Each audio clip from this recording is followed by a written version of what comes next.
Alright, so I've had a ton of questions about my dually, and I figured for the weekend video I should definitely do some sort of question and answer period and kind of go over what's in the truck right now. And I have changed a few things from the last update just a few days ago.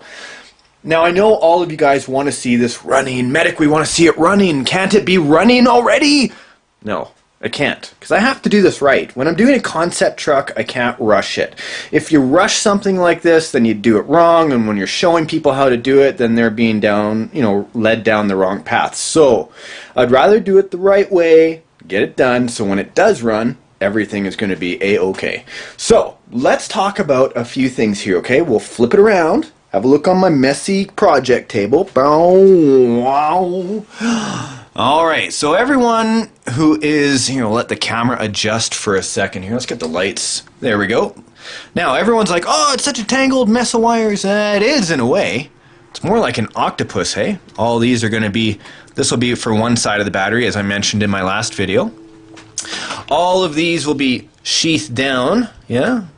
I use small zip ties to basically, here, you guys can see over here, even in the back. Look at this, huh? Zip ties. Just kind of make these tied off. You can see right there, nice, so nothing gets in. The finishing touches, I'll push all these to the inside and make them look all pretty and stuff. But really, when we're looking along, got to do a better stick job. I just stuck this on before the video, so I would like to put it back here. But, it's the way the wiring job works in the harnesses, okay? You guys, here, I'll turn this around so you can see a little bit more. This is the 2-cell LiPo that I'm running. Here you can see the balancing plug. This plug goes to this plug, which goes way up to the winch behind the lights. You know how wiring messes go. They're good when you fix them up. This is for the winch right here. All the way down to a separate 2-cell LiPo, which will sit right here. Don't worry, you guys are like, oh, the heat from the FXRs. No, actually, it's not going to be an issue at all. Because it's separated by two different types of 3M Velcro, you can see there. Plus, the amount of draw off of each ESC for each motor is going to be minimum, almost cut in half, because the workload is half is gone. So the heat in here is not an issue. I don't mind putting it up on the LiPo like that. Other people, if you're not as experienced, never put anything heated near the LiPo, but in this case, not a big deal. I'll look for a way to mount it back here eventually. But for this video, this was a good time, and why is this cut wire here? What is this? I'll tell you what that is. That is the on and off switch for this single FXR. Except what I've done is I've cut it off, I've twisted it together, so this FXR is always turned on. I've also plastidiped the end so we don't have any shorting. This will also make make its way inside the sheathing that I've done. Here, I'll just put that quickly in there, done like that, right? So we'll have all that tied off properly. None of the wiring is actually going to be touching the transmissions at any time. Even if it did, and that's what we're looking at. Even if it did on the other side, you can see there's quite a bit of space there between the pinion and this one here. This one. It would just simply kind of grate on the sheathing or the split loom a little bit, so that's not a concern. So as I mentioned last time, a 3-cell LiPo will be getting right here, okay? And this will eventually, I'll probably put it on this way. Double-sided tape or a strap will simply push it in like so, connect it like that. Now, you're like, Medic, you already showed me that last time. Yeah, I know. There's reasons, though. There's other people watching this. They all have their questions.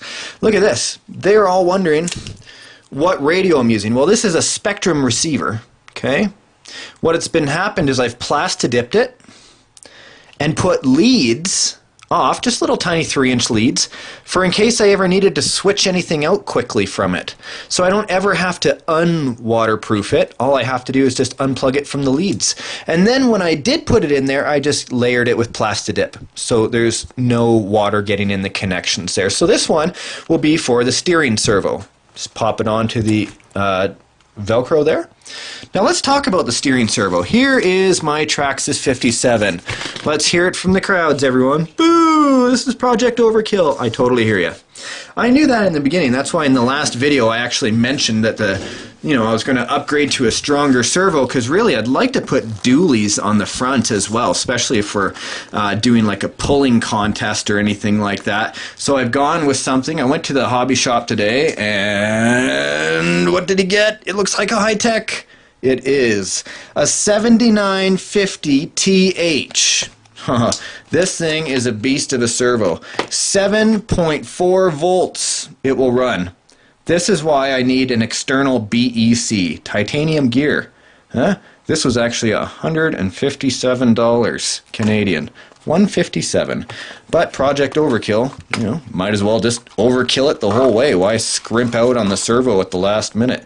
Look at that. Heat sinks. Yeah. So I have to be careful with this, because $157 servo in the water doesn't really go over too well with me. But I'll definitely, it depends. If I'm going in the water, I'll use a Traxxas 2075. Why? Because it's waterproof. If I'm going out on a pulling contest, this is the servo I would be using. Okay. Have a peekaboo there. Focus, focus. Not going to focus. Not focusing. Okay. But if I was to be using this one in the water, this is exactly why I mentioned the leads, because I just unplug it from here, unscrew it from there, pop this one in, and away we go. So now you can see why this project is not completed yet. It's getting there. Slowly but surely. Tomorrow I'm actually filming the very first ever RCSparks.com scale truck challenge and radio controlled jamboree. So I won't be able to do this on the weekend, but I gotta tell you, it's going to be a lot of fun. Look at that. Oh yeah, people asked me about the dualies. Well, I did show this in the other video, but it's just a couple of bolts that nut up to the other side, and all of a sudden you've got a dually tire. Check that out. Hey, don't be getting any dirty okay. Mud's gonna get in there. Anyway, you guys, thanks for watching this week's update, and more to come on this awesome overkill project. See you at RCSparks.com in the forums.